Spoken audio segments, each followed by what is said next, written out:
বুখারী শরীফে বর্ণিত হাদিসে পাকের অর্থ হযরত মুসআব ইবনে সাআদ রাদিয়াল্লাহু তাআলা আনহু হইতে বর্ণিত আছে যে তাহার পিতা হযরত সাআদ এর ধারণা ছিল তিনি ওই সমস্ত সাহাবাদের তুলনায় অধিক মর্যাদাবান যাহারা ধন সম্পদ ও বীরত্বের কারণে তাহার তুলনায় নিম্ন স্তরের।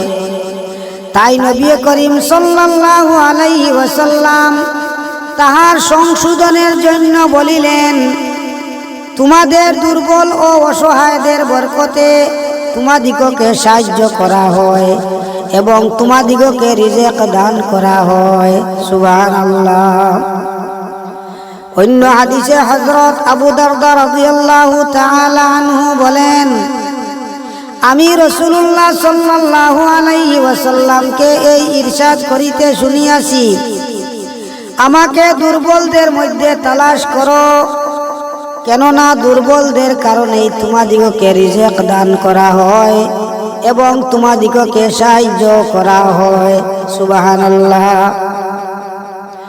অন্য হাদিসে হযরত হারেসা ইবনে ওয়াহাব রাদিয়াল্লাহু তাআলা আনহু বলেন, আমি নবী করিম সাল্লাল্লাহু আলাইহি ওয়াসাল্লামকে এই ইরশাদ করিতে শুনিয়াছি, আমি কি তোমাদিগকে জান্নাতি কাহারা এই কথা বলিব না?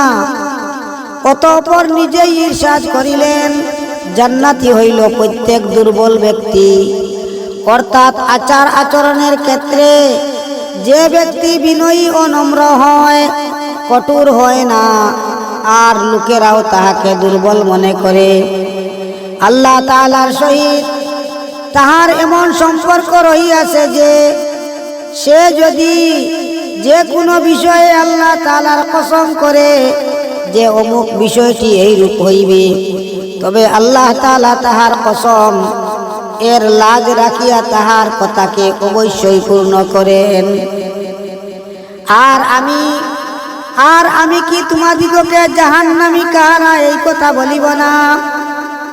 অতঃপর হুজুরে পাক সাল্লাল্লাহু আলাইহি ওয়াসাল্লাম নিজেই ইরশাদ করিলেন, জাহান্নামী হইল প্রত্যেক মাল সঞ্চয়কারী বখিল, কঠোর মিজাজ ও অহংকারী। আল্লাহু আকবার। আল্লাহ পাক পরওয়ারদিগার আলমে আমরারে বেশি বেশি গুনার চেয়ে আমল করার তৌফিক দিবা। আমিন।